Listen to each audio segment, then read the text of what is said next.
Hi అండి. అందరికీ నమస్తే. ఈరోజు నేనొచ్చేసి అరటికాయ వేపుడు చూపిస్తున్నానండి.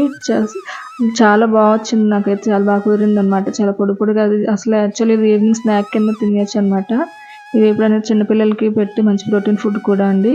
చాలా మంచిగా సింపుల్‌గా తయారు చేసేసుకోవచ్చు.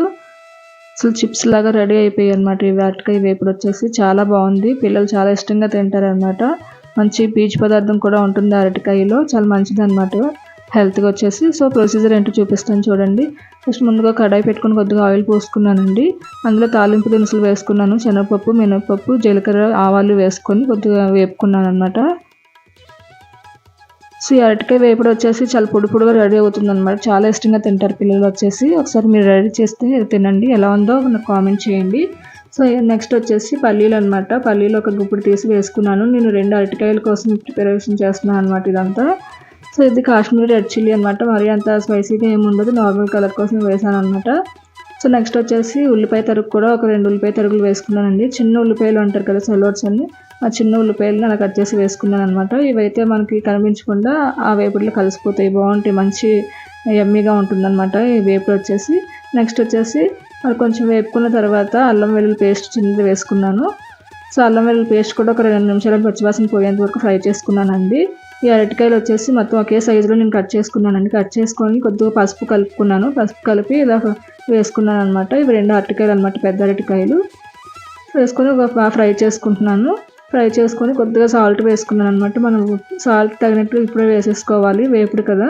ఇప్పుడు వేసుకుంటే ఆ వేడికి కూడా కరిగి బాగా ముక్కలకు పడుతుంది అనమాట. మంచి టేస్ట్గా ఉంటుంది. వేసుకొని బాగా ఫ్రై చేసుకోవాలి.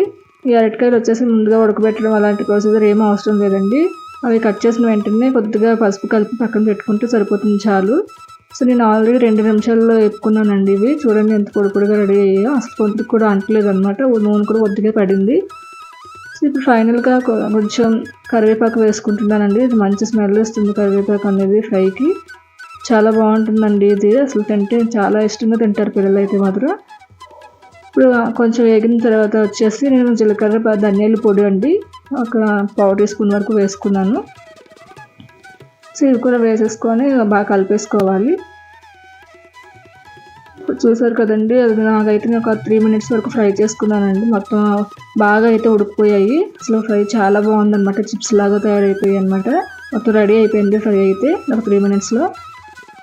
లాస్ట్ వచ్చేసి కొద్దిగా చాట్ మసాలా వేసుకున్నానండి. ఇది వేసుకుంటే వేసుకోవచ్చు, లేకపోతే లేదు. ఇది స్నాక్ తినాలి అనుకుంటే చాట్ మసాలా వేసుకుని చాలా బాగుంటుంది. లాస్ట్ ఫైనల్గా కొద్దిగా వేసుకున్నాను.